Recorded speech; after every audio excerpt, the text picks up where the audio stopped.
Welcome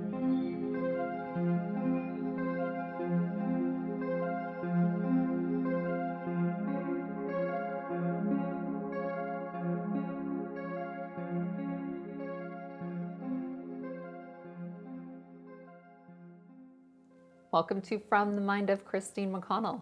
In today's episode, we are actually going back into that guest room, and I had featured how I sort of manipulated a few images that went up on the wall of the original owners. And so in this episode, we are going to be showing exactly how I digitally de-aged them in Photoshop, in addition to how I actually mounted them and prepared them to go up on the wall.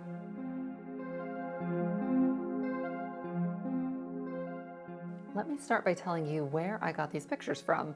When we first moved into the house, in one of the drawers in the library, there was this picture of Harriet Dietrich Richardson.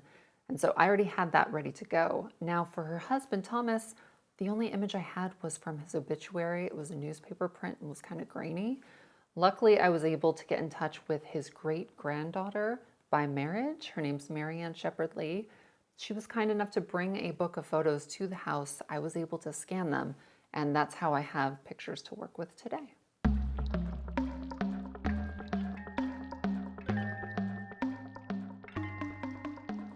The first thing I'm going to tackle here is gravity. And one of the biggest differences between considerably older people and younger people is as you get older, you tend to get a little bit shorter, and it has to do with, pressure on your spinal column and just your posture changes a little bit. So if you are trying to de-age someone this dramatically, that's just something you want to keep in mind.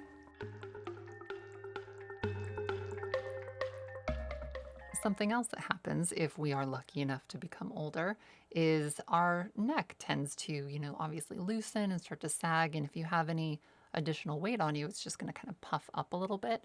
And so what I have found if you're addressing something like this is it's kind of just easier to paint in the shadows in a layer. And then once I've played with that for a little while and I'm happy with how it's looking, then I create a layer mask and I only blend in the areas that I like. Let's talk for a second about layers in Photoshop. It's kind of like having sheets of trace paper over your original image. You can add as many as you like, and I like to work little bit by little bit and have lots of layers. It just gives you a lot of freedom to experiment before you flatten them down on top of your original image. Winding back the clock on eyes is just a touch tricky, and so the way I'm going to address this is I'm going to actually paint on a new eyelid. And I'm doing this by just, initially creating that crease. And then I will slowly start adding shadows and highlights so it starts to look photorealistic. And then from there, I'll take it into Liquify, which Liquify is a tool just up in filters. And that kind of gives you the ability to manipulate anything, any which way you need to. You have to be really careful when you start erasing shadows and lines on a human face because you can start looking very strange very quickly. So what I like to do is just make a new layer, paint out any of those lines, and then once I'm feeling like she's looking very erased, then I just adjust the opacity so that those shadows are lightened but not necessarily eliminated.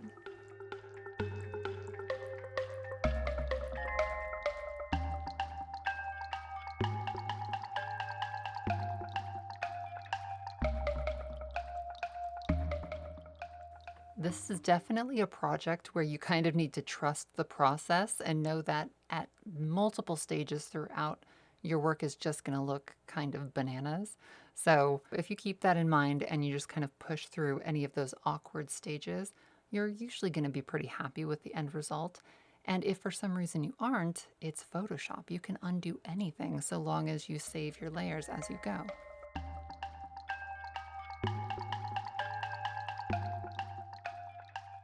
Something that I think is really fun about tackling a project like this is you don't have to be an expert on anatomy or beauty to be able to create something really terrific because your brain is really the most amazing tool that you own. It is able to tell you, like, this looks wrong there, something looks strange there. And if you follow what it's telling you and you keep sort of fiddling with the areas that look strange, you're usually going to be pretty happy with the end result. And that's pretty much what I rely on when I'm working on something like this.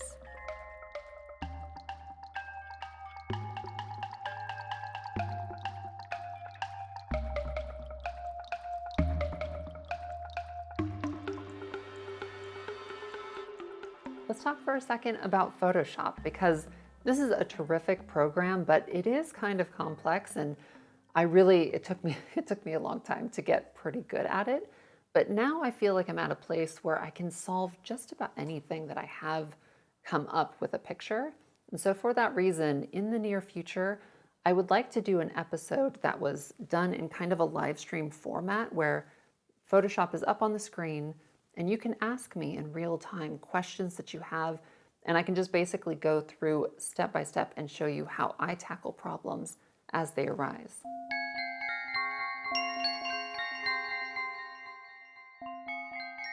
I'm now going over the image using the healing tool and just eliminating any dust, scratches, and damage this picture has sustained.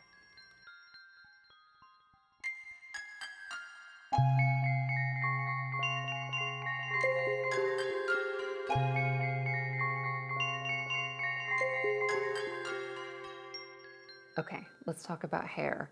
I actually want to completely change her hairstyle, and if you're ever going to do this, what I like to do is I sketch out the silhouette of the hair that I want first, and I really kind of detail it as much as possible so I can sort of figure out what's going to work and what isn't.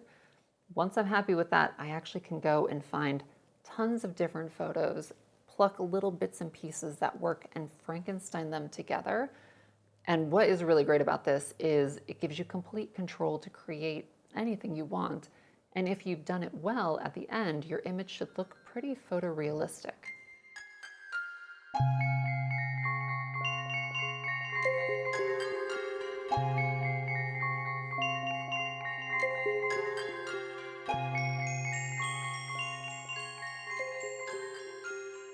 The way that I did this is I just kept obviously detailing, and then I'd actually double the layers so that all of those brush strokes were doubled.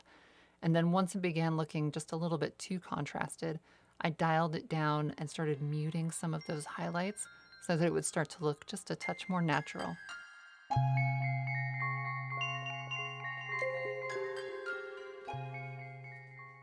I'm now headed over to do a Google search of 1800s hairstyles. And from there, I'll just copy a few that I like, bring them into the setting, and just start experimenting with some of these pieces.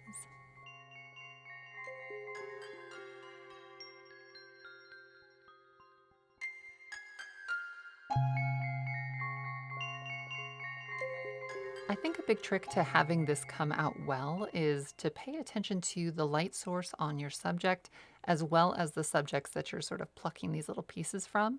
And if you can match where the light is coming from, then you're going to end up with something that looks just slightly more realistic.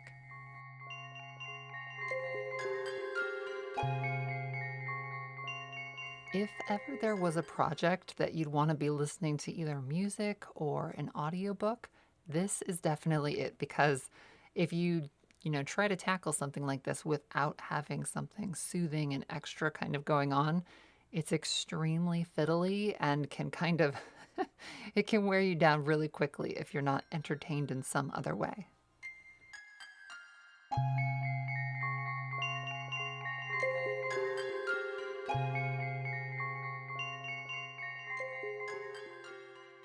Something else I'll add here is that there is so much experimentation happening here on screen, and I'm constantly playing with new things, trying things out.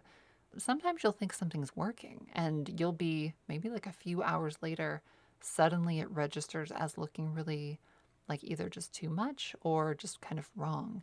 And when that happens, sometimes you just have to undo the work that you've been working on.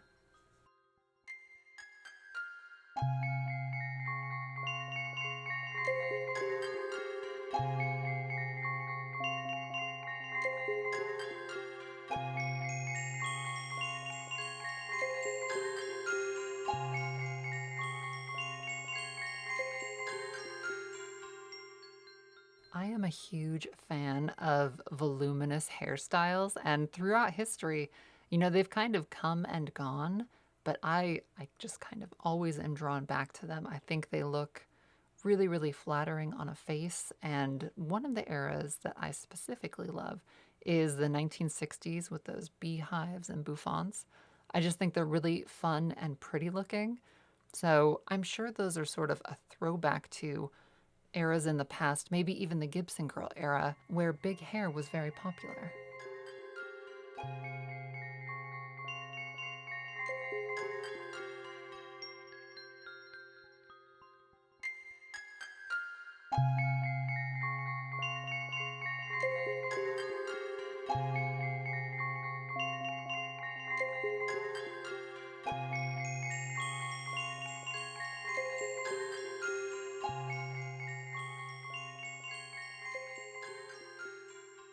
There's a plugin for Photoshop by a company called Nik, N-I-K, and it's called Silver FX Pro. And I have been using this for years, and it is just a terrific resource if you ever want to age a photo.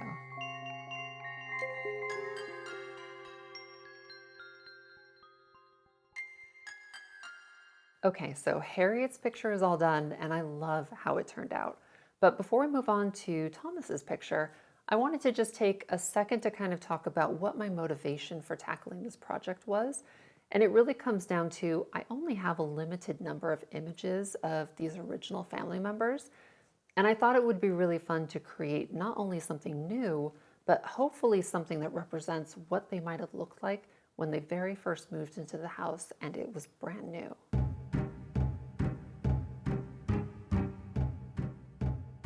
So obviously another big thank you to Marianne Shepherdly, who was kind enough to bring this image over to scan because it made all of the difference.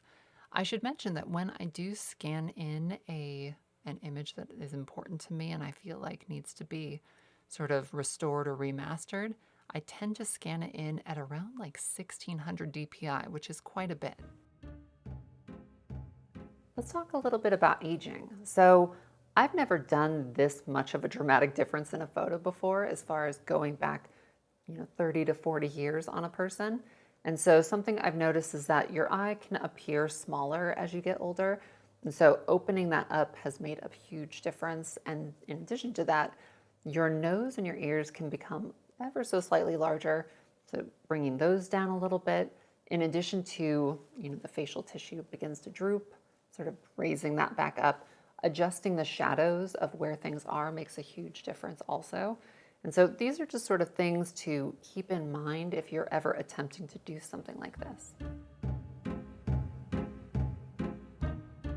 I found that working on Thomas's picture was very different than Harriet's because you kind of can't go quite as extreme with a male picture. It'll just kind of jump out and look really kind of alien or odd. So the first thing I want to do here is change the color of his beard. And actually, just painting in all of those highlights might take an eternity. So I've just decided to hunt down pictures of beards and just sort of patchwork something together that looks right.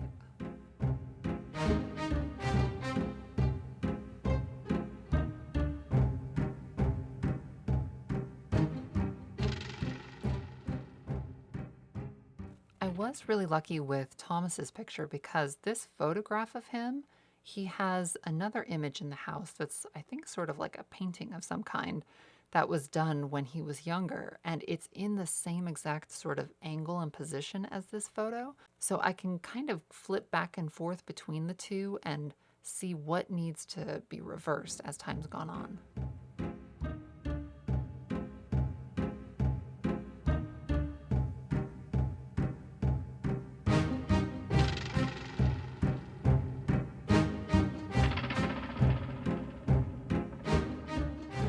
A lot of the strokes that you see me making here are so subtle and light that you can hardly even tell anything is changing, but collectively they do add up and create pretty realistic looking shadows and highlights.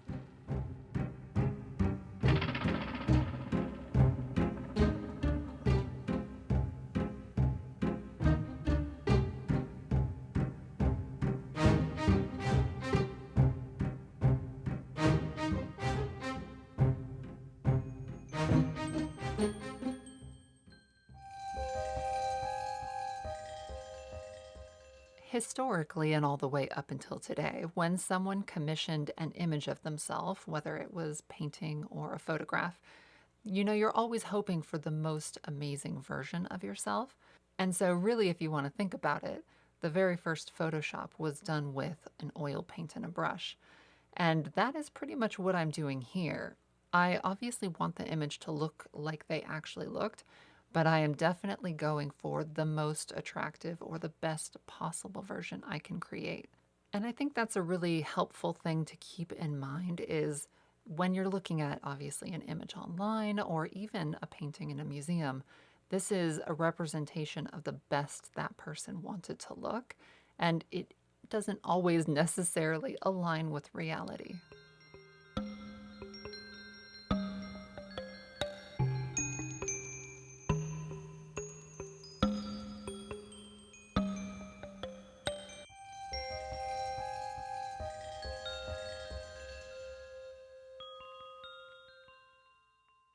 One thing I feel like I learned from this project that's really important is to always write down the name of the person in a picture. So if you have any old pictures lying around your house or even current ones, it's so helpful to future generations to know who these people are and to be able to put a name to a face. So now that I've realized that, in the next couple weeks, I would like to go through all of the pictures that I have in the house and mark not only the names, but also hopefully the dates that they were born and if they've passed already, the dates of their death.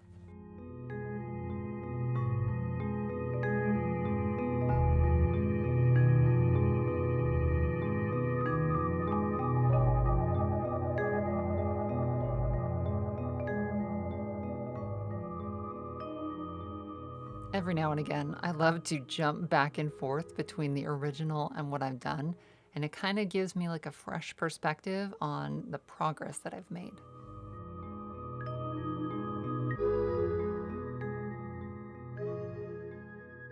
I would like both of these pictures to look a little bit like a match set or that they were taken around the same time. And so to achieve that, I've actually taken Harriet's portrait and I'm bringing it over here and I'm just melding in some of her background around his photo. And I also want his picture to go in a rectangular frame as opposed to an oval one. So this is really helpful for achieving that as well.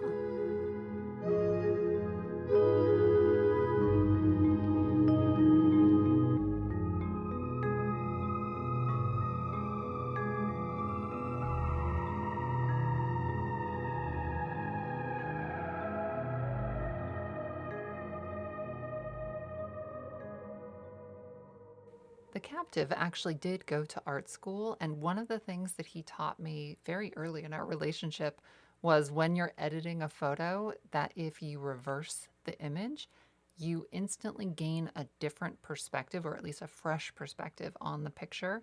And your brain tells you, what is jumping out as looking odd, and then you can adjust those things. Then when you flip the image back, suddenly things are just looking a lot better. Now that I'm almost done with this picture, I wanted to talk about, how difficult it is to figure out the right hue and saturation and brightness or darkness of a picture because you're obviously working on it on a lit screen, and once it's printed, it's going to look different. So my best advice is to find a printer that you like, and hopefully they're willing to run off a few test prints for you.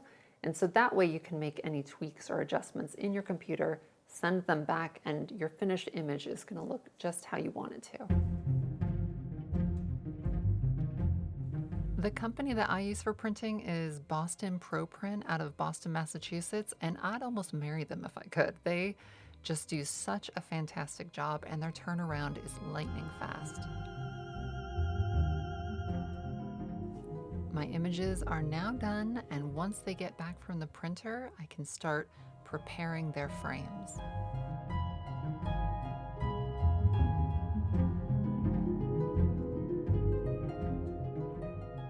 One of the drawbacks when you are hunting for antique frames is, what do you do if there's a picture in it already? So my policy is, what I'll do is I'll remove that original picture.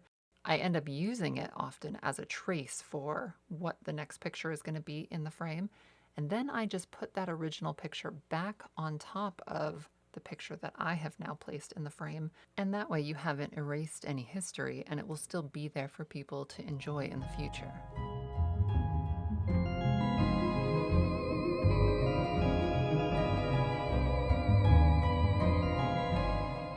Oh, I should mention that I tinted these pictures to a really specific shade in Photoshop so that once they were up on the wall against that wallpaper that I stenciled, they would both sort of complement each other.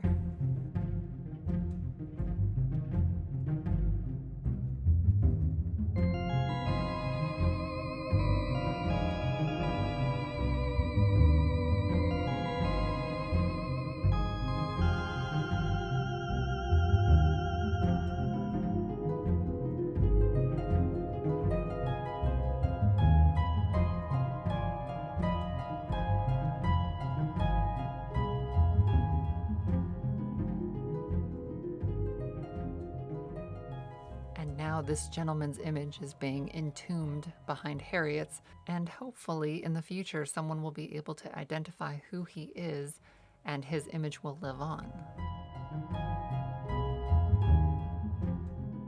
This antique frame has a lot of delicate plasterwork going on, and in order to preserve that and not hopefully damage it any further, I'm actually just using those original nails and putting them back in the holes that I pulled them from.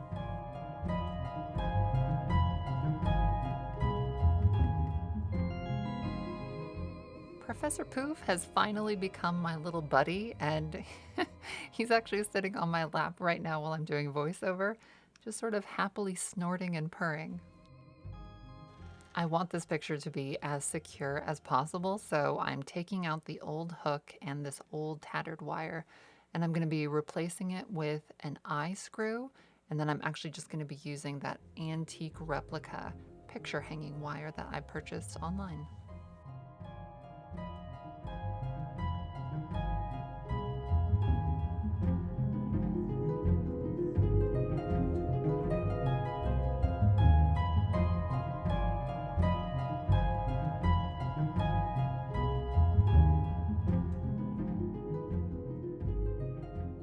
The frame that I found for Thomas's portrait only came with the original glass, so I'm using that glass as a template on some kind of thick poster board, and I'm using this behind the image from the printers just to give it a little bit more sturdiness and support.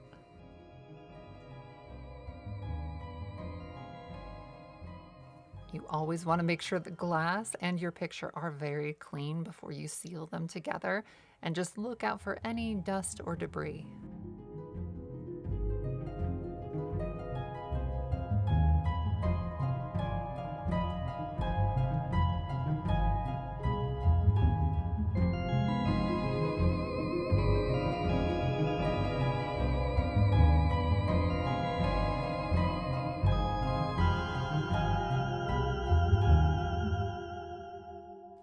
I am very much a picture framing amateur, so in the future I want to pick up some of these glazer's push points to experiment with to see if they would be a better alternative to either brads or tacks.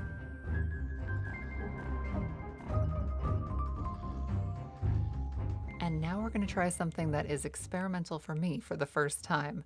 The captive's mother actually taught him this technique years ago, and now he's showing me. Basically what you do to seal in this picture is I'm taking some Mod Podge and just going around that first outer wood border. Once I've done that, I'm going to take some parchment paper, lay it out. I used whatever parchment paper I had around. In the future, I'm gonna get a roll specifically for this. And essentially what you do is you just press down that parchment as smooth as you possibly can. There were a few areas that I had to add a little bit more Mod Podge to really get it to stick. And then once that was feeling pretty sturdy, I was getting close to doing the fun part. This isn't the fun part. This is. Essentially what you do is you just take a spritz bottle and you just douse the back of this paper. I think you typically use parchment paper. I'm not entirely sure that what I'm using here is parchment paper. It was just some brown paper that I had laying around, but it absolutely worked. The next and last step is to get out your blow dryer and watch as the magic happens.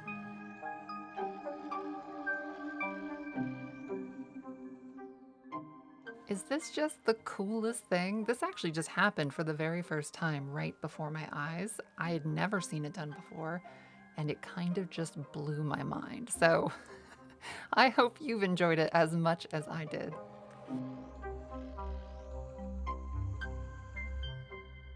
Once I had put my brain back into my skull, I then took a pencil and I started writing down some information about Thomas on the back of the picture.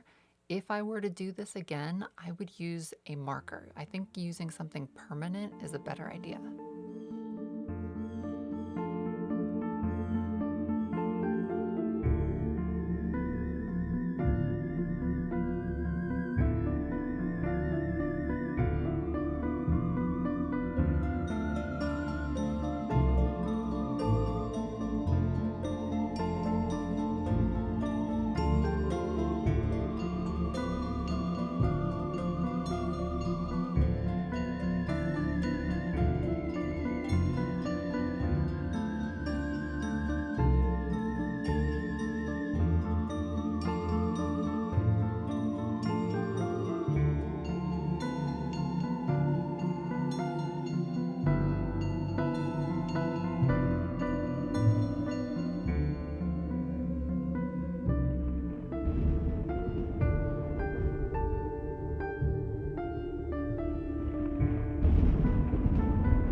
Okay, the images are all done, and I absolutely love what they do for this room. I feel like it adds a really special touch, and I will always leave these in the house. Even if at some point I wasn't the owner, I would make sure that people in the future could still enjoy these here in this house. So, with that being said, we are moving into the Christmas season, and I plan to head over to the kitchen and start doing some fun baking projects in there. So, until then, take care of yourselves, and I'll see you again very soon.